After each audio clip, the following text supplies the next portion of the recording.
Olá, caríssimos irmãos, eu sou o Leandro Cajado e você está no canal Ascese Catequese. Vamos continuar nossa aula, nós estamos adentrando, vocês veem que eu vou deixar o sétimo mandamento para breve, né? Nós demos um geral no sexto, falamos do quinto, falamos do quarto, mas para a gente chegar no sétimo mandamento, eu preciso falar do oitavo, né? Quando falamos do sexto, falamos do nono também. E até demos uma pincelada no décimo, mas a gente vai falar junto do sétimo mandamento. Porque tem aquela questão da cobiça, da inveja. Tem uma coisa quando a gente tratar do sétimo mandamento que vai juntar e tratar tudo isso daí. E aí nós vamos falar, de uma parte específica do compêndio. Eu não sei se a aula, quando eu falar desse número do compêndio, já vai ter passado o vídeo o vídeo oficial que a gente faz todo dia de manhã às 6 horas da manhã, tem o vídeo do compêndio. Se você não sabia, tem aí uma sequência gigantesca de vídeos do compêndio do catecismo.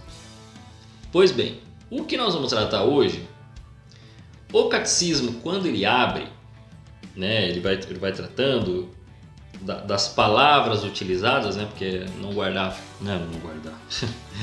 não cometer um falso testemunho.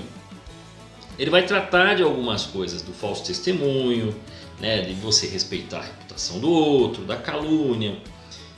Ele vai falar de uma coisa chamada assim, de se evitar linguagem dupla, uma duplicidade de linguagem para obter um benefício. Ainda assim, quando às vezes não tem,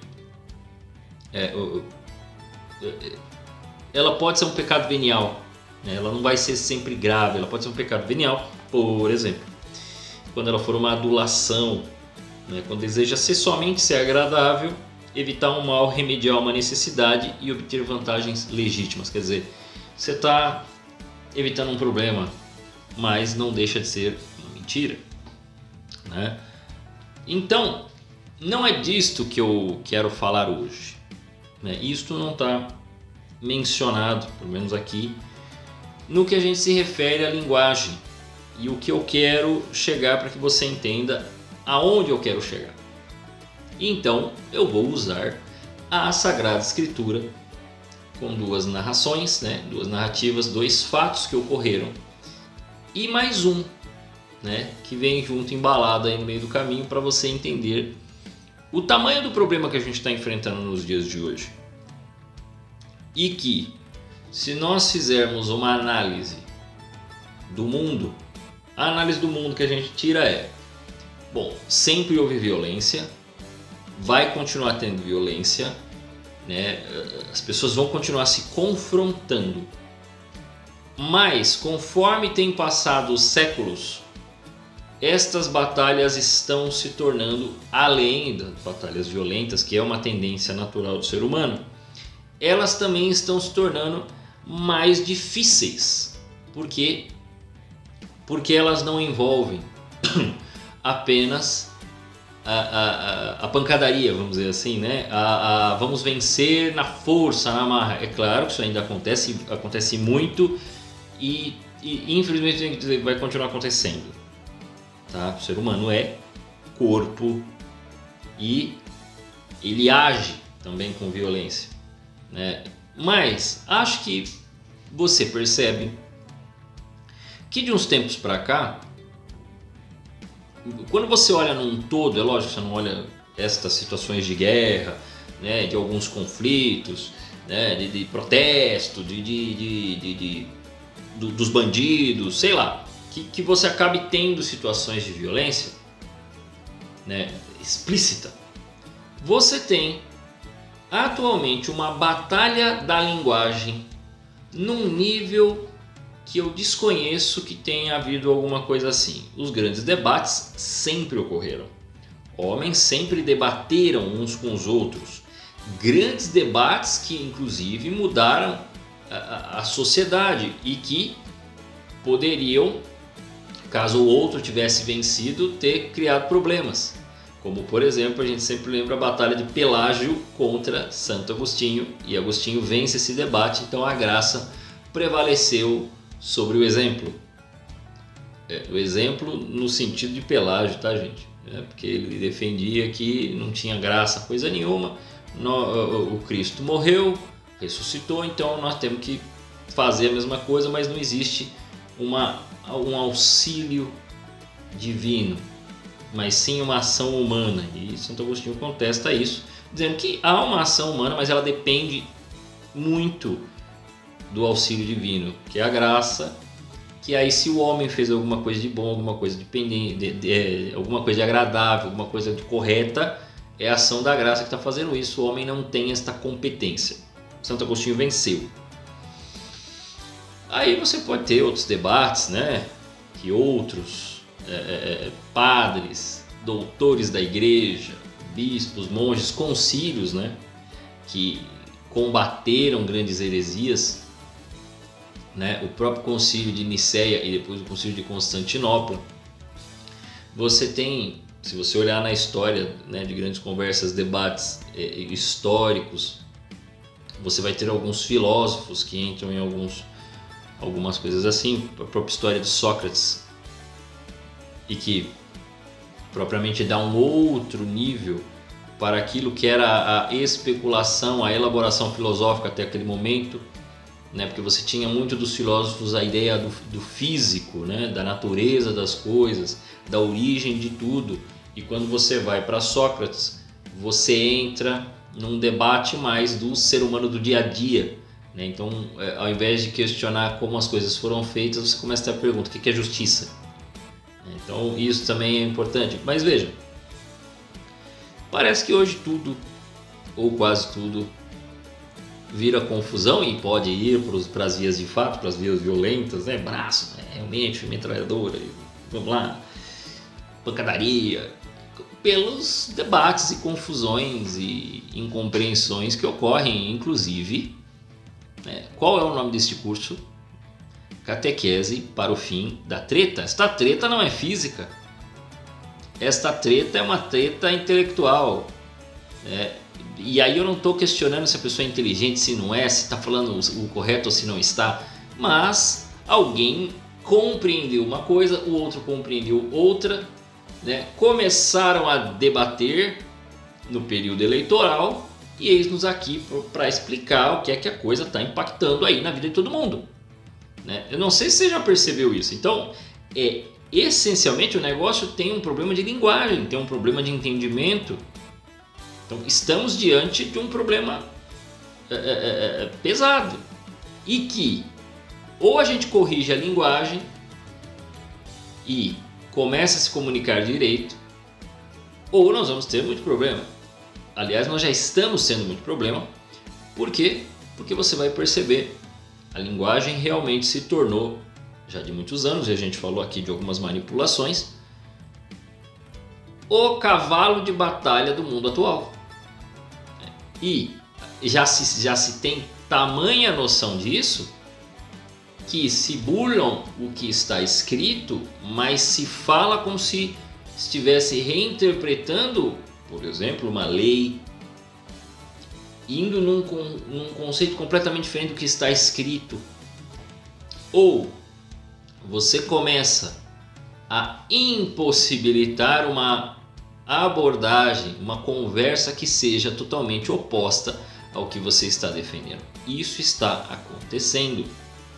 Então, em diversos locais, em diversos debates, né? Recentemente eu acompanho muito alguns grupos que recebo por e-mail, e o pessoal comentava que na ONU formou-se um grupo completamente, né, de apoio das famílias e tudo mais. Vai ter reuniões, né? Eu não sei se quando eu estou falando aqui já aconteceu, mas o que está acontecendo? Quem está à frente, né, dessas comissões não é cristão, não crê em nada que é cristão, né? Defende, por exemplo, o feminismo, e aí entra com situações do tipo assim: olha como a coisa é linguagem. Não, nós não podemos deixar esse discurso desse pessoal, aí está falando dos cristãos e pró-vida e outros, desse pessoal, por quê? porque o discurso deles fomenta o ódio. Então, quer dizer, o cristão, por exemplo, católico, aquele que defende a vida, é um defensor do discurso de ódio. E aí já partem para um segundo nível, já não é mais só um discurso, é um terrorismo.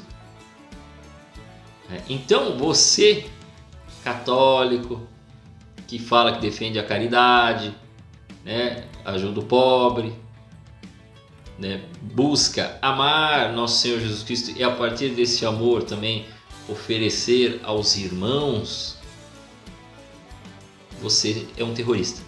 É assim que o pessoal está utilizando, ou seja, estão redefinindo palavras, estão dando um novo significado para palavras e, consequentemente, pessoas que, assim, com um mínimo, né, com um mínimo de análise, um mínimo de olhar, você jamais diria que essas pessoas são más, mas elas estão sendo tratadas como más. Como chegamos aí? Chegamos porque a linguagem é um problema na nossa história e a Sagrada Escritura tem essas coisas. Fala exatamente disso. Para provar, vou ler para você Gênesis capítulo 11. E em Gênesis capítulo 11 temos uma história muito famosa, que é a história da Torre de Babel, né, que vai de 1 até o 9. Toda a terra tinha uma só língua e servia-se das mesmas palavras. Alguns homens, partindo para o Oriente, encontraram na terra de Senar uma planície onde se estabeleceram e disseram uns aos outros: vamos, façamos tijolos e cozamos no fogo. Serviram-se de tijolos em vez de pedras e de betume em vez de argamassa. Depois disso disseram: vamos, façamos para nós uma cidade, uma torre cujo cimo atinja os céus. Tornemos assim célebre nosso nome, para que não sejamos dispersos pela face de toda a terra. Mas o Senhor desceu para ver a cidade e a torre que eles construíram, os filhos dos homens. Eis que são um só povo, disse ele, e falam uma só língua. Se começam assim, nada futuramente os impedirá de executarem todos os seus empreendimentos. Vamos, desçamos para lhes confundir a linguagem, de sorte que já não se compreendam um ao outro. Olha a preocupação de Deus com uma linguagem única que começa a ser tramada, porque os homens, não é só a língua que se fala, é lógico que você vai ver aqui o final, né? Foi dali que o Senhor os dispersou daquele lugar pela face da terra e cessaram a construção da cidade. Por isso, deram-lhe o nome de Babel, porque ali o Senhor confundiu a linguagem de todos os habitantes da terra e dali os dispersou sobre a face de toda a terra. Bom, vemos que havia uma linguagem única. É claro, a gente costuma sempre interpretar assim, de que eles falavam a mesma língua. Por exemplo, se falassem português e de repente Deus os dispersou, porque num dado momento um que falava português começa a falar mandarim, o outro começa a falar inglês, o outro começa a falar latim. Bom, isso aí é a interpretação mais simples, mas nós podemos pensar que começou a haver desentendimentos de linguagem. Havia uma certa maldade, né, nesse empreendimento dos homens, porque eles querem prevalecer sobre toda a humanidade. É um grande povo, pelo jeito um povo de muito poder, de muita capacidade também de construção, então de dinheiro, né, de material, de coisas, e de repente Deus dispersa, porque a linguagem de um de outro já não fala a mesma coisa. E isto cria o fim de um projeto ambicioso de dominação mundial. Se a gente pensar dessa maneira, nós podemos dizer que está se construindo uma Babel hoje em dia.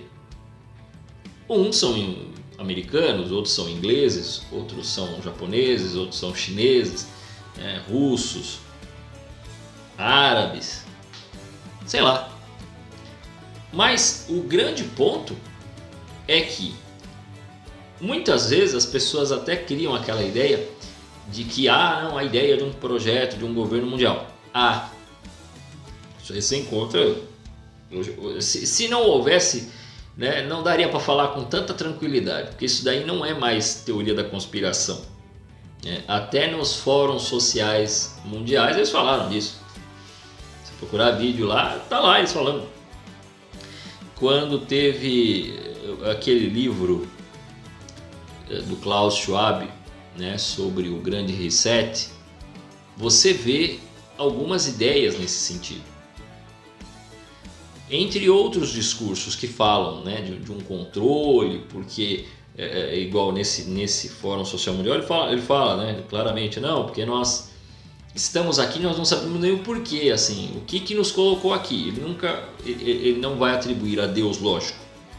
Ele fala, mas nós estamos aqui, e olha que coisa incrível, nós temos a capacidade de mudar o mundo, de dizer qual é o caminho que o mundo deve seguir, deve fazer, como é que as coisas devem ser.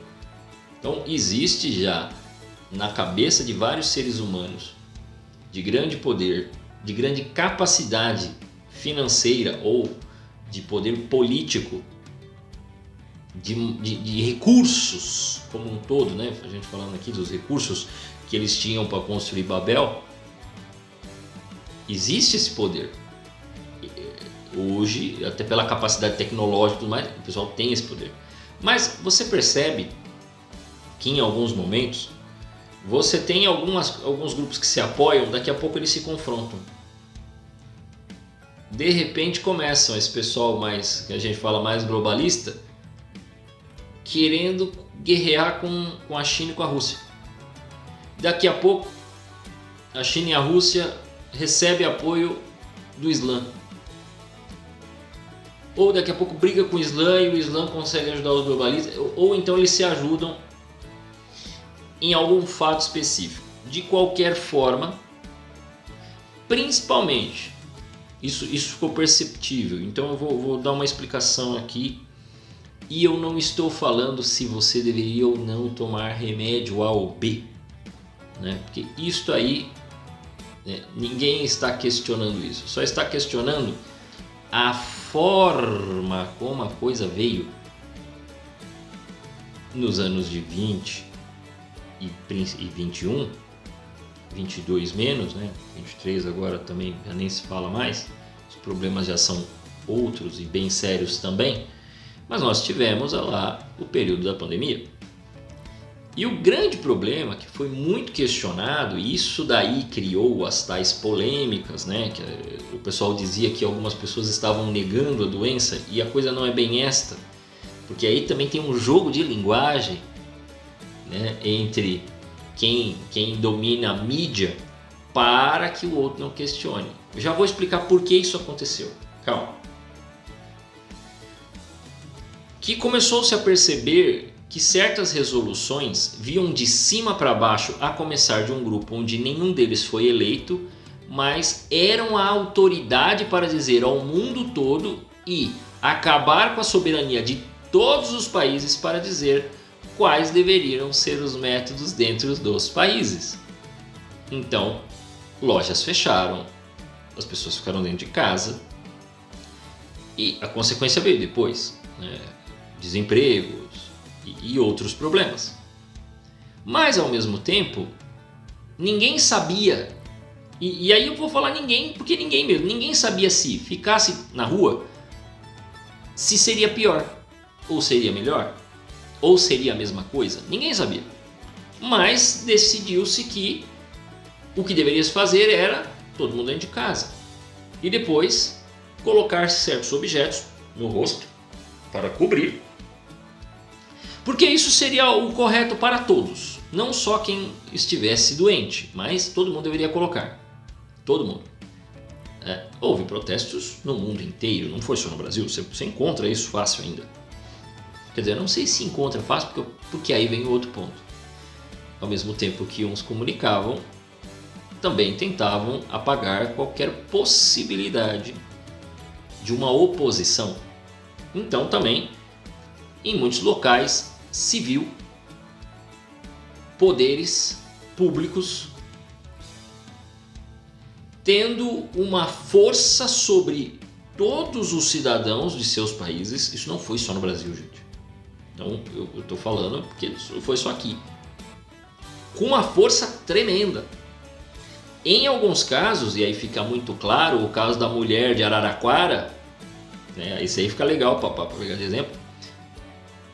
O excesso, que seria uma bobagem, Depois se percebeu o quanto aquilo é imbecil, né? Porque uma pessoa que está sozinha num parque, fazendo seu exercício, e não tem nenhum cidadão perto dela, não corre nenhum risco de ficar doente de uma doença que só é transmitida de uma pessoa para outra. Então, é assim, é fácil perceber a burrice. E nisso nós não estamos dizendo que não tem de haver os cuidados, que as pessoas não têm que se cuidar, tomar os remédios, que pode haver resoluções e orientações para a população, visto que é um problema que está gerando no mundo todo. O que eu estou questionando aqui não são algumas resoluções, são outras que foram extremamente, às vezes, impiedosas com o cidadão. E deu uma impressão de que tem gente que gostou muito daquilo, porque aquilo ali demonstrou um poder político gigantesco e que eu não sei se é possível, mas alguém pode acordar do dia para a noite e falar assim: precisamos criar um problema novo para ter um domínio total sobre as pessoas, ou criar um medo nas pessoas de algo que elas tranquilamente entreguem a sua liberdade para os poderes públicos. E não só os poderes públicos, na impossibilidade de decidir, entregam os poderes para grupos ao qual você não votou e quebram a soberania nacional. Foi isso que aconteceu.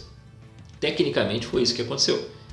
Os países quase perderam sua total soberania e ficaram reféns de um grupo dito especialista que dizia o que pode e o que não pode fazer, quem vai vender e quem não vai vender, quando é para sair e quando não é para sair, qual vai ser o remédio, qual não vai ser, quando vamos negociar, quando não vamos negociar. Foi isto que ocorreu. Isso, o que parece ser bom, quando você pergunta para algumas pessoas podem tranquilamente dizer assim: ah, Leandro, mas eu acho que aquilo foi importante naquele momento porque haviam pessoas que não estavam querendo seguir as orientações de saúde, havia realmente um risco, hospitais estavam cheios. Bom, nós temos aí um problema, porque você está diante de uma crise real, diante de um problema real, né? E você tem pouco tempo para decidir, afinal de contas você tem, quando você está falando de país, o negócio pegou o mundo todo, você tem bilhões de humanos, então alguém vai precisar decidir. Eu sei que isto não é fácil. Veja, eu estou trazendo uma complexidade, eu estou evitando algumas palavras, acho que você sabe que o algoritmo ele é muito sem vergonha. Então se eu falasse descaradamente os nomes disso, daquilo, ia aparecer que eu estou fazendo campanha de A ou de B. Não é minha intenção é só mostrar o risco de que uma autoridade, diante de uma crise muito séria, ok? Muito sérias, né? Onde você vê pessoas ao seu lado com problemas, com doenças, pessoas falecendo, opa, o negócio tá feio, o que fazer? Mas quem decidiu, percebeu, agora que é onde eu quero que você entenda, percebeu o poder que tem nas mãos. Há um risco, não estou dizendo que vai acontecer, mas eu já disse, os caras falam de mudança de mundo, os caras falam de governo mundial, mas não é tão simples. Veja que nós estamos tendo guerras em alguns locais, veja que o ser humano não consegue lidar com as catástrofes naturais, e nós vimos na Turquia, nós vimos no Brasil, e aí nós temos um outro problema que em breve eu vou tratar quando a gente fala de questão natural, quando chegarmos no 7º mandamento também, que tem um pouco do que eu estou dizendo hoje, que pode ser aquilo que eles precisam, né? Quando eu falo eles, eu estou falando quem está nos governos, quem está nesses grupos, nesses órgãos internacionais, como a ONU, mas tem outros que acompanham, né? Então, quem está nesses poderes, né, de começar a perceber que tem mais poder, mais autoridade, que as pessoas veem dessa maneira. Porque não se trata só de ter o poder, existe também a percepção das pessoas. As pessoas aguardam por vários motivos. Um deles é muito mais fácil deixar alguém fazer o trabalho do que eu ter de pensar. É muito mais fácil terceirizar.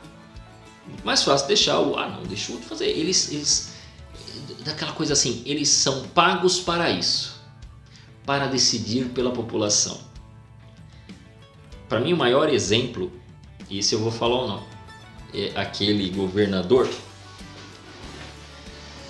Jorge Calil, acho que é esse o nome dele, se eu não errei, que foi prefeito de Belo Horizonte. E o negócio ele foi mais extremo do que outras prefeituras. Ele foi para cima e não tinha conversa. E uma vez foram perguntar: e aí? Ele bateu a mão e falou assim: vocês vão me desculpar, mas a população votou em mim para eu decidir por elas. Então é assim que vai ser. E quem não concordar vai ser punido no rigor da lei. Esse discurso dele, se não foi dito por outros, aí seja de qual local for, se é governo, né? Porque aí eu falei de uma prefeitura, né? Qual tipo de governo ou qual poder que exerce, seja no Brasil ou no mundo, passou pela cabeça de muita gente. Eu estou neste cargo e eu tenho o poder e minha palavra, linguagem, é o que vai decidir os passos e o caminho do povo. Você entendeu o que eu estou querendo dizer? Se você não entendeu, vamos para a segunda leitura, que é a antítese de Babel. Se Babel desuniu, Pentecostes uniu.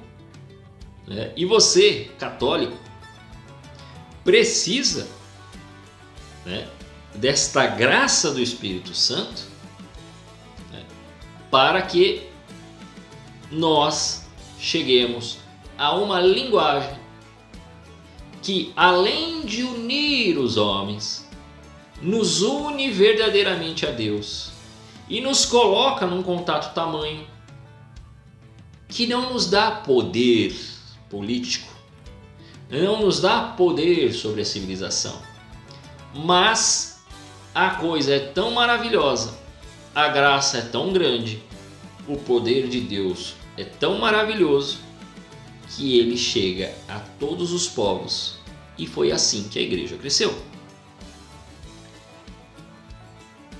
Chegando o dia de Pentecostes, estavam todos reunidos no mesmo lugar. De repente veio do céu um ruído, como se soprasse um vento impetuoso. Encheu toda a casa onde estavam sentados. Apareceu-lhes então uma espécie de línguas de fogo que se repartiram e repousaram sobre cada um deles. Ficaram todos cheios do Espírito Santo e começaram a falar em outras línguas, conforme o Espírito Santo lhes concedia que falassem. Não confundir o ocorrido aqui com o tal dom de línguas, onde as pessoas utilizam, línguas estranhas, o termo grego que seria glossolalia. Não é esse, não tem nada a ver com esse. Bom, achavam-se então em Jerusalém judeus piedosos de todas as nações que há debaixo do céu. Ouvindo aquele ruído, reuniu-se muita gente e maravilhava-se de cada um os ouvia falar na sua própria língua. Eles estavam rezando em aramaico e os caras estavam ouvindo na sua própria língua. Profundamente impressionados, manifestavam a sua admiração. Não são porventura galileus todos esses que falam? Este dom, para a gente identificar, para você saber, é que a coisa está um pouco mais longe do que eu quero chegar, mas só para você saber, é o dom da qual a pessoa, por exemplo, reza em português e o outro está lá, um alemão está entendendo. Isso tem um nome. Isso tem santo dentro da igreja que fez isso. por exemplo, São Francisco Xavier. São Francisco Xavier fez isso. Dele ir para a Ásia, em alguns locais os caras falavam uma língua ainda mais difícil do que a Ásia tem línguas difíceis, né? Para nós, para eles é facinho. Nem tanto, né? Porque dizem que eles aprendem lá 5.000 verbetes, aquele monte das letras dos kanjis e tudo mais. Os caras aprendem, decoram, então aprendem. Profundamente impressionados, manifestavam a sua admiração. Não são porventura galileus todos esses que falam? Como então todos nós ouvimos falar, cada um em nossa própria língua materna? Partos, medos, elamitas, os que habitam a Mesopotâmia, a Judéia, a Capadócia, o Ponto, a Ásia, a Frígia, a Panfilha, o Egito, as províncias da Líbia, próximas a Cirene, peregrinos romanos, judeus ou prosélitos, cretenses, árabes, ouvimos-los publicarem em nossas línguas as maravilhas de Deus. A fundação da igreja faz com que estes homens, escolhidos por Deus como apóstolos, e Nossa Senhora, que já tinha recebido seu Pentecostes, quando ficar cheia do Espírito Santo, e o filho é formado no ventre dela, mas ali ela é um para-raio, né? Todos eles manifestando as maravilhas da graça de Deus, do amor de Deus, os homens de todas as tribos, raças e nações ouvem e agora também podem declarar tais maravilhas. Aquilo que estava desunido agora no projeto de Deus se une verdadeiramente. Não é pela imposição, é porque a palavra atrai. Há um poder sobre essa palavra, é o Espírito Santo, é a ação do Espírito Santo, formando homens, tornando-os filhos de Deus através do batismo, e consequentemente esses homens e mulheres, ao se colocarem na presença do Espírito Santo de Deus, se tornando filhos de Deus por adoção, agora podem manifestar esta alegria de estar na presença de Deus. E com isso, se configurarem a Cristo para adorar ao Pai. Porque quem vê o Filho, vê o Pai.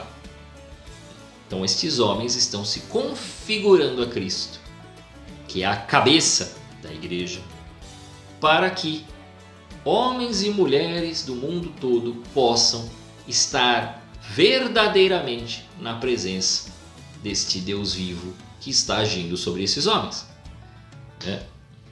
É claro que nem todos, né? Porque você vai ver aqui no 12, estavam todos atônitos e sem saber o que pensar, perguntavam o que significam essas coisas, estavam maravilhados, mas ainda existe gente que se coloca contra ou não aceita ou está afastado ou não percebe ou não tem fé, e vão dizer, escarnecendo no versículo 13 do capítulo 2, então eu li aqui Atos dos Apóstolos 2, para quem não sabe, né? Até o versículo 13, que vai dizer, outros porém escarnecendo diziam, estão todos embriagados de vinho doce.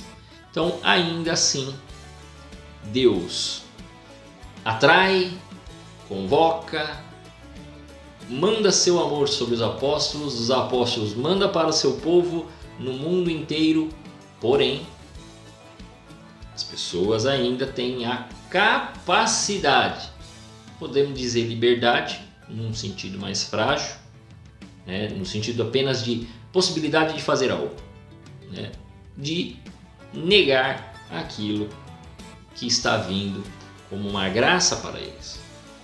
Então, vejam, existe sim a linguagem de Deus e Deus permanece falando com os homens através de sua igreja, que de algum modo precisa enfrentar este ataque que vem desses lados, como eu contei no início, quando eu falei lá que algumas pessoas, alguns cristãos, padres, não podem entrar nesses eventos agora, né? Tem eventos aí que estão proibindo, como se fossem pessoas más. Imagine isso. Mas tudo isso tem uma origem que talvez você nunca parou para pensar, que eu vou ler também. Eu não sei, primeiro, não sei se você já sabia que existe essa oposição entre Babel e Pentecostes. O que Babel desuniu, Pentecostes uniu. Você já tinha feito essa ligação de uma passagem para outra? Então agora está feito. Porém, em Apocalipse 12, que é, né, o ápice, e ali nos traz o grande drama bíblico que começa lá em Gênesis capítulo 3 e vem correndo toda a história. Por quê? Porque Apocalipse 12 fala de um tempo, mas parece falar também do nosso tempo e parece falar de um futuro. É um negócio, né, que se você conversar com um teólogo, ele vai falar assim: não, as coisas já aconteceram, não acontecem mais. Bom, eu não estou aqui para discutir isso. Eu não estou dizendo que... Eu falei que dá-se a impressão de uma batalha e que é muito difícil dizer tempo. Por quê? Porque esta batalha permaneceu. Houve uma queda dos anjos no versículo 7 de Apocalipse 12. Vai dizer que houve uma batalha no céu. Miguel e seus anjos tiveram de combater o dragão. O dragão e seus anjos travaram o combate, mas não prevaleceram. E já não houve lugar no céu para eles. Eles foram derrubados. Foi então precipitado o grande dragão, a primitiva serpente, ou seja, a serpente de Gênesis. É o dragão. Chamado demônio e Satanás, o sedutor do mundo inteiro. Foi precipitado na terra com ele e seus anjos. Miguel derrubou Lúcifer. Satanás derrubou. Quando você para, peraí, então como é que aconteceu? A primeira coisa que as pessoas pensam são aqueles quadros. Existem alguns quadros que mostram essa batalha no céu. Quadros, pinturas, tá? Essas pinturas, belas pinturas em alguns locais, né, de anjos com asas, espada e tudo mais. Então Miguel aparece forte, bonito, e os demônios já estão desfigurados, porque eles eram anjos também, você precisa lembrar. Só que eles começam a se desfigurar, eles perdem a forma de um anjo, então eles são derrubados, porque eles mesmos não aceitam a palavra divina. Quando você pega as teorias, por que eu falo teorias? Porque a igreja crê, né, existem essas menções na Sagrada Escritura, mas a coisa está pipocada, não está clara. Fala-se de uma guerra, mas por que um anjo ia guerrear e ia ser derrubado? Bom, tem de ter havido algo que hoje nós, homens, tivemos, que é uma aprovação para permanecer com Deus.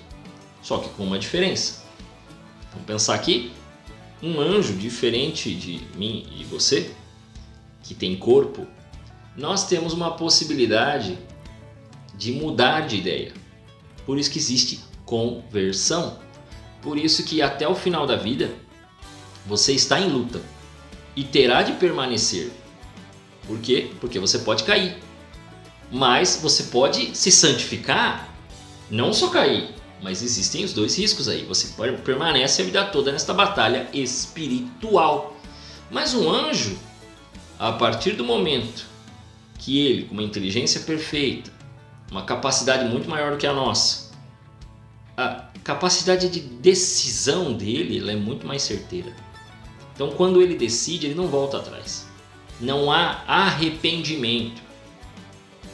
E ele, se ele disser não, é não. Ele não voltará atrás. Por ser só espírito, pleno espírito, suas decisões são supremas, definitivas. Ele ele não volta atrás. Mas claro que parece ter havido, e vamos pôr uma aspas aqui, nesta aprovação, para que livremente os anjos amassem a Deus, alguns anjos não quiseram servir a Deus por algum motivo. A teoria que a igreja mais aceita é a de que desta ideia do plano de Deus sobre criar todas as coisas além dos anjos, era de criar a humanidade. Mas não só isso, mas dele mesmo se fazer presente. Ora, será que Deus queria se fazer presente materialmente como um humano? Mesmo que não fosse necessário o sacrifício da cruz? É uma teoria possível. É uma teoria possível de que Deus se fizesse carne, mesmo que não fosse para a questão da salvação da humanidade. Ele se apresentasse como Deus no meio dos homens, para reinar sobre eles. E esta questão de se tornar algo imperfeito, material, teria provocado a ira de alguns anjos que começaram a duvidar se esse Deus era Deus mesmo. Porque isso não parece ser coisa de Deus. Isso é um absurdo. Então, muita gente leva como uma naturalidade, porque a gente já está há 2000 anos aí, onde o verbo divino se fez carne e habitou entre nós. Mas isso não é uma coisa tão simples assim. Pare e pense. Aquele que criou todas as coisas, o perfeito, o criador de todas as coisas, fala: vou me tornar homem com os homens. E vem à nossa terra. Por isso, alguns anjos falam: não, isso é um absurdo. Não servirei. Essa frase é muito famosa. Então, esta é uma das teorias. Você pode procurar, por exemplo, na Suma Demoníaca do José Antônio Fortea, e entre outros, que essa é a teoria mais próxima que se percebe que os anjos não quiseram servir a Deus, começaram até a duvidar de sua divindade, do seu poder e rompem. E aí começa uma grande batalha no céu. Aí todo mundo imagina o quê? Os anjos saindo na espada, punch, pega a espada, o escudo.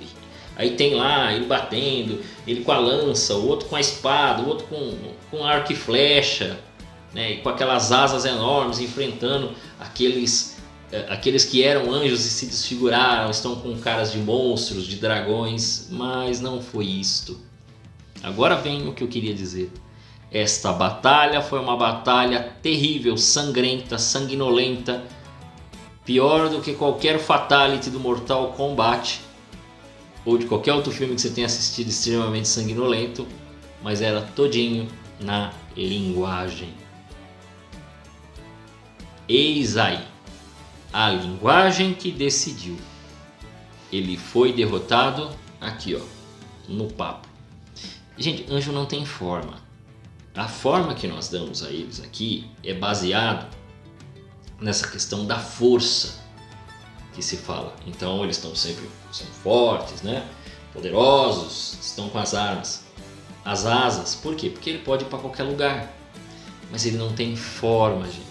Anjo é todo espírito, eles não têm forma, nem os anjos nem os demônios. Mas aquilo que eles comunicam vai diante, Então, quando ele nega ao Senhor, então toda a sua ação, toda a sua presença, ela vai de encontro como um ataque, inclusive a nós, para cima de nós. É claro que se não fosse a graça de Deus, a presença de Deus sobre todas as coisas, nós estávamos mortos aqui, destruídos, porque um anjo teria a capacidade de destruir o planeta Terra inteiro, de destruir e esmagar todos os seres humanos, que é o que eles gostariam de fazer. Como eles não podem fazer isso, porque Deus não permite, então, como é que eles atacam? Tentação, que é o primeiro nível e o mais usado e o que mais leva pessoas para o inferno. Opressão, que muitas vezes ataca aqui na mente, a pessoa fica desesperada, medrosa, ela sente algumas coisas, pode ter alguns súbitos malucos. Por isso que, né, graças a Deus ainda existe psicólogo, psiquiatra, que vai até um nível com a pessoa, daqui a pouco vai, isso aqui eu não dou conta não, isso aqui não é mental não, isso aqui está indo um pouco além, aí chama um exorcista. Né? Então tem casos de opressão. E o mais famoso, porém menos, porque ele não ganha nada, né? Se ele domina o corpo de alguém, quem está fazendo é ele, né? A pessoa, ainda que a pessoa tenha uma culpa, o pecado, mas às vezes não, às vezes ele entra num corpo de uma pessoa que não tem pecado. Depois ele mesmo sofre, né? Porque eu esqueci o nome da santa agora, que eles entraram, Deus falou, não, agora você vai ficar aí, suportando a minha graça agora você vai aguentar. Né? Mas o que é a possessão? Mas veja, você é atacado pelo demônio através de uma sugestão, uma linguagem angélica que vem para fazer você cair na tentação e que vai se apresentar às vezes não com uma palavra na sua mente. Nossa, que legal, olha que linda. Aí você pensa, não, mas eu sou casado. Deixa pra lá, cara. Ninguém tá vendo, você tá num local, só tá você. Não é assim também. Pode acontecer assim. Às vezes acontece de você ficar tendo essas ideias e fazer o que é errado. Putz, eu não posso fazer isso. Aí eu, não, deixa pra lá. Né? Você vem uma sugestão na sua mente, né? Pode ser só a sua cabeça que você já tá completamente alterado, mas pode ser uma sugestão do mal. Porém, muitas vezes como é que se apresenta? Se apresenta com algum colega, se apresenta com alguém fazendo uma sugestão errada, aí sim a linguagem dupla, que está aqui no catecismo, né? Alguém vai lá, fica adulando, né? Ou então utiliza uma linguagem dupla para mentir para os outros, então na frente de todo mundo é super legal, é super correto, ético, verdadeiro, mas por trás está roubando, está traindo, está enganando, né? Está subornando, está fazendo de tudo errado. É a linguagem do mal. E que se refinou com os tempos, tem ganhado através de leis, através de discursos, está pervertendo as coisas. Então a linguagem católica, e agora eu estou falando católica mesmo, eu não estou falando cristã, o único cristão válido agora, católico, tá? Ah, mas os cristãos também foram perseguidos no católico. Acontece sim, mas o grande ódio desse povo chama-se Igreja Católica Apostólica Romana. Por quê? Porque é aqui que a coisa está a verdade. Se você ainda não entendeu, esta Igreja Católica é a igreja da mulher que luta contra o dragão. E aquelas pessoas lá que estão seguindo o testemunho de Jesus no final de Apocalipse 12, é o povo da Igreja Católica, que seguiu os apóstolos, que deu continuidade à história dos apóstolos e que ama esta mulher. Então não dá para ser protestante, porque os protestantes, quando eles falam, eles não entendem comunhão dos santos, né? Eles não entendem que existe entre nós uma comunicação sacramental e consequentemente esta comunicação também não fica só na igreja, na terra, mas ela se faz física, presente, verdadeira, tem a cabeça que é o Cristo físico e que vai para aqueles que morreram mas ainda não são santos, estão salvos, purgatório, e aqueles que já estão salvos. Então eles não conseguem entender isso. Então não dá para colocar os protestantes aqui, tá? Não cabem. Enquanto eles não se converterem, não se tornarem um só rebanho, um só pastor, não vai dar. Enquanto eles não tiverem a coragem de largar todas as bobagens que eles já disseram até hoje, Ah, mas tem pessoas ruins na igreja. Tem pessoas ruins na igreja. Mas a igreja não. A igreja em si não é isto aí. Não é estes sem vergonhas, né, que não mereciam estar aqui falando, né, porque tem pessoas muito melhores do que eu, mas que estão caladas, então eu tenho que falar. Então eu estou falando aqui. E por misericórdia, né, porque Deus quer chegar a algumas pessoas, então graças a Deus você está assistindo isso aqui. Esta batalha ocorreu e nós temos aí um ataque muito grande à igreja. Veja, quando um padre, um bispo, pode pegar algumas histórias aí, se você quiser, pode pegar o documentário Cancelados, o nome é esse, Cancelados, né, do Centro Dom Bosco, que mostra o que aconteceu com alguns padres e bispos aí, que começaram a se opor à mídia, se opor a não sei o que, de repente aparece um caso, olha, houve um abuso deste padre, mas será que houve mesmo? Estranho, né? E aí vem assim, malham aquele padre. Ele nem foi julgado, mas ele já está condenado por mídia inteira. Ele quase perde sua vida, é ameaçado, questionado, tudo mais. É isso que está acontecendo. Esta batalha da linguagem está acontecendo assim. Ela ocorre em níveis menores e em níveis maiores. Então temos um confronto muito grande, uma batalha muito grande da linguagem e que, me desculpe, né, agora não é um problema se você participa ou não de pastoral, de movimento. Isto está acontecendo no mundo todo. E, como exemplo final, para você entender, a coisa está tão séria que agora querem incluir novos pronomes para você conjugar de modo completamente diferente, inclusive as palavras. Quase dando um senso de neutralidade. E que, segundo eles, isto deveria ser a linguagem porque isto inclui as pessoas. Até que ponto? Até que ponto isso inclui? E para que fazer isso? Inclui como assim? Por que as pessoas não podem ser chamadas pela razão biológica? Ora, é muito mais simples. Para um local onde a gente é último lugar na educação, você vai complicar ainda mais? E você vai obrigar as pessoas a dizer sobre a chance de se tornar crime não dizer? Então realmente você está querendo controlar a linguagem. Porque você quer criminalizar até se as palavras não forem de acordo com o que você está pensando aí ou como agora você definiu que tem que ser a língua portuguesa. Então estamos muito próximos de uma ditadura da linguagem e se você quiser entender um pouquinho mais, eu tenho um vídeo aqui e tem a playlist das distopias. Procura a playlist das distopias, você vai ver que está lá o livro 1984, que trata bastante da novilíngua. E aí você vai entender bem. Aliás, leia o livro, viu? Para você entender melhor ainda o que é que está acontecendo hoje. Esse controle de linguagem, né, para determinados fins e objetivos políticos. A todos vocês, que Deus os guarde.